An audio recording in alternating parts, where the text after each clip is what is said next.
Fanta Bility, U.S. officers charged with fatally shooting girl. U.S. prosecutors have charged 3 policemen with an 8-year-old girl's death, dropping a murder case against 2 teenagers who were initially held.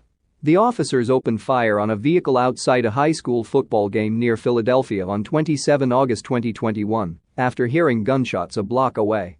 The police thought armed suspects were in the car, but it was Fanta Bility. Prosecutors had argued the tragedy was caused by 2 teens who fired at each other nearby moments beforehand. The district attorney filed first-degree murder charges against the 2 young men in November. Prosecutors said the pair, aged 16 and 18, had initiated the deadly events and therefore bore responsibility for Fanta's death. Those charges have now been withdrawn.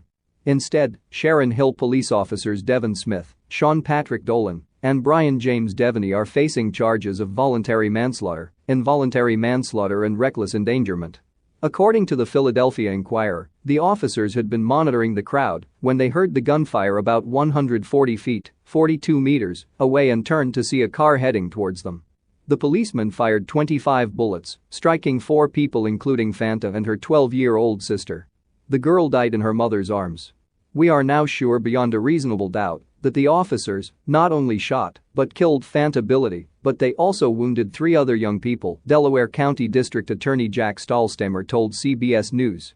"They returned fire at the wrong target, in the wrong direction, and into a group of people. That is what they are being held accountable for," he continued.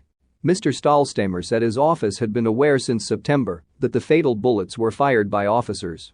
An attorney for the Bility family said that she was a bright, shining light, the kind of person that made people happy just by looking at her. And to have her gone is just a terrible tragedy. Lawyers for all 3 officers released a joint statement maintaining their innocence and saying that they remain heartbroken for all who have suffered because of the senseless violence. "This is a terrible tragedy that was caused by armed and violent criminals who turned a high school football game into a crime scene in which an innocent child lost her life and others were seriously injured," the statement added.